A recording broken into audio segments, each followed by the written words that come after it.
Сәлеметсіздер ме, құрметті студенттер? Эфирде информатика сабағы оқытушыларыңыз Үсен Ермекұлы. Бүгінгі біздің сабағымыздың тақырыбы нейронды желілердің жұмысы және ұйымдастыру принциптері. Бүгінгі сабақта біз жасанды нейрондық желілердің әрекет ету қағидаларын білетін боламыз.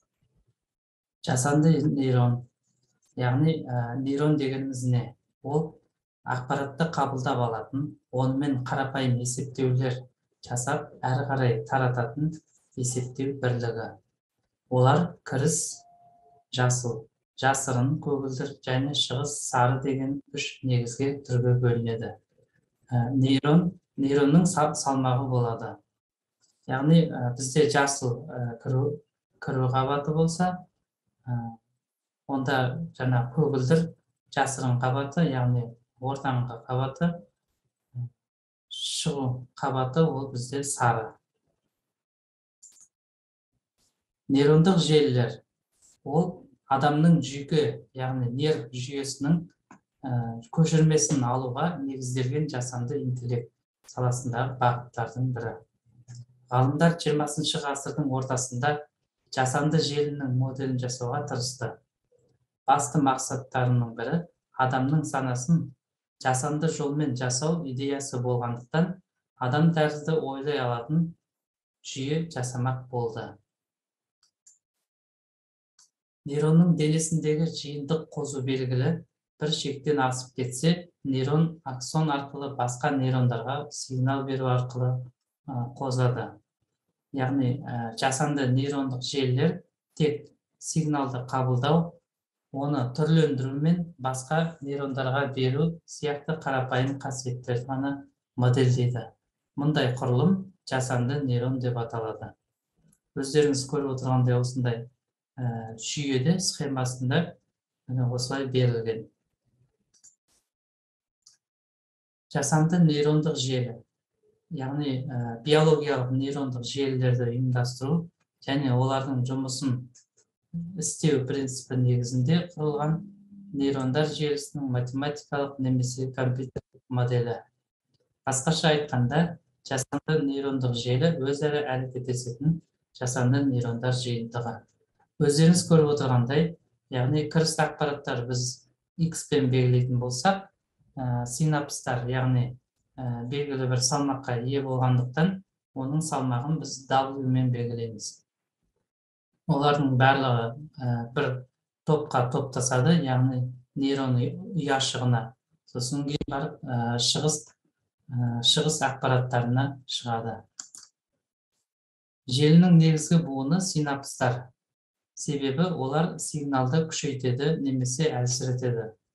Әрбір синапс осы байланыстың салмағы деп аталатын белгілі бір санды сипаттайды. Осы байланыс арқылы өтетін сигнал тиісті байланыс салмағына көбейтіледі.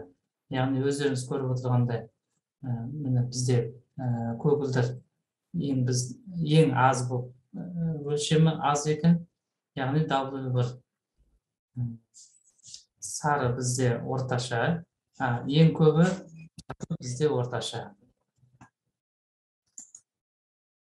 Нейрондық желі салмақтарының немесе салмақ матрицасының жиынтығы бүкіл жүйенің өзіне тән миы. Осы салмақтардың арқасында кіріс ақпарат өңделеді де нәтижеге айналады. Нейрондық желі жүктелген кезде салмақ кездейсоқ ретпен қойылады. Енді екі кіріс нейроны бар нейрондық желіні қарастырайық. Яғни бізде I, W тиісті салмақтар болса, H жасырын нейрон, белсендіру функциясы бізде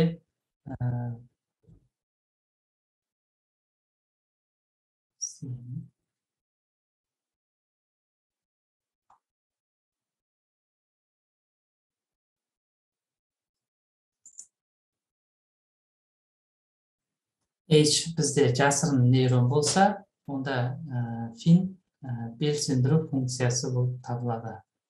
Енді төмендегідей өздеріңіз көріп отырғандай, біз есептеулерді осындай жаңағы белгілермен есептейтін боламыз, формулалармен. Кіріс сигналдарының барлық көбейтінділерін тиісті салмақтарға қосу сумматорда жүргізіледі. Сумматор жұмысының нәтижесі өлшенген сомма деп аталатын сан. Өлшенген сомма дегеніміз бізде кіріс сигналдарының тиісті салмақтарына көбейтілген қосындысы. Өздеріңіз төмендегідей көріп отырғанда сумматор, сумматорды математикалық жолмен біз есептейтін боламыз. Сумматордың міндеті барлық кіріс сигналдарының бір санға, жалпы нейронға келіп түскен сигналды сипаттайтын өлшенген соммаға біріктіру.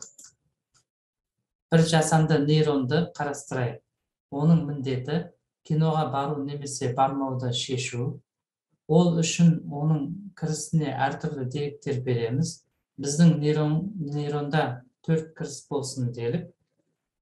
Фильмнің рейтингісі, билеттің құны, уақыты, баратын адамдардың саны. Бұл параметрлерді 0 немесе 1 деп сипаттайық. Егер нейронда 4 кіріс болса, онда 4 салмақ коэффициенті болу керек. Біздің мысалда салмақ коэффициенттерін нейронның жалпы шешіміне әсер ететін әрбір кірістің маңыздылық көрсеткіштері ретінде көрсетуге болады. Төмендегідей бізде көрсетілген схемада 4 кіріс коэффициенті, салмақ коэффициенті, сосын 1 шығыс коэффициенті. Фильмнің рейтингісі өте маңызды рөл атқарады. Қалған 4 түрткі жайттар маңыздылығы бойынша шамамен бірдей. Демек, нейрон арқылы шешім қабылдау кезінде фильмнің рейтингісі шешуші рөл атқарады.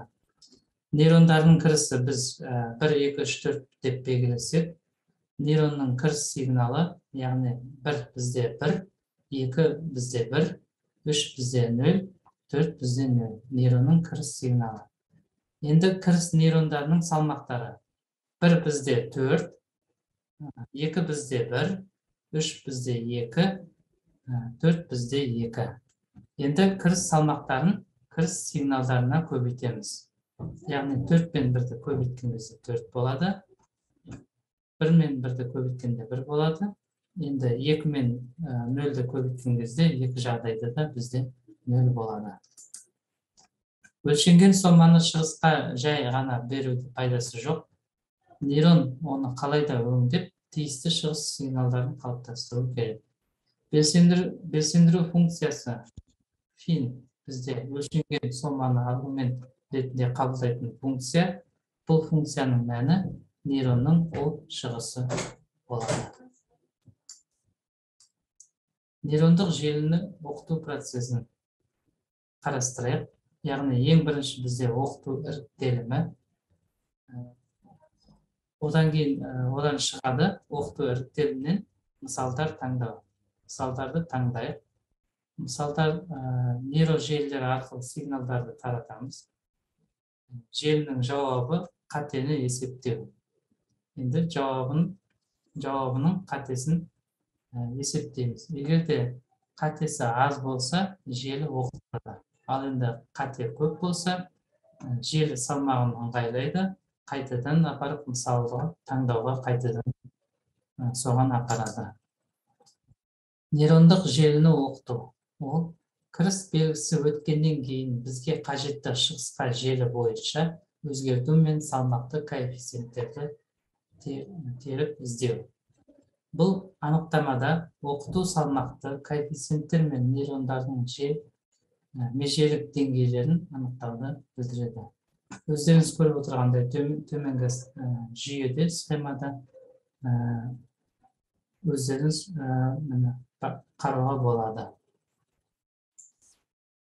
Енді нейрондық желіні оқыту үшін қолданылатын нақты мәндермен берілген мысалдарды жаттығу мәліметтері.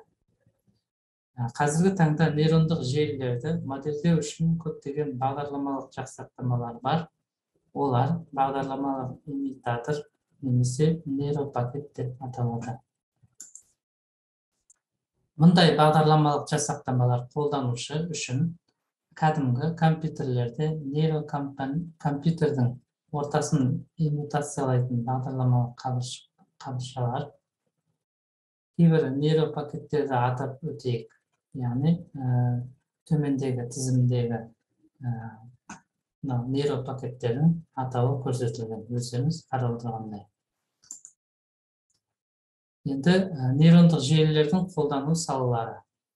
Олар образдарды тану, келесі қадамды тауып айту, бұл сауда мен қаржы нарығында қолданысқа ие, кіріс ақпаратты параметрлер бойынша топтау. Мұндай қызмет түрлері жинақталған түрлі мәліметтер бойынша жеке тұлғаға несие беру, немесе несие бермеуден бас тарту секілді шешім қабылдайтын кредит роботтар атқарады. Яғни біздің бүгінгі тақырыбымыз нейрондық желі, ол не үшін керек? Бізде қазір қолданысқа ие болып жатыр. Өздеріңіз күнделікті өмірде байқап жүргендей, мысалы, біздің азаматтарымызға кейбір банктер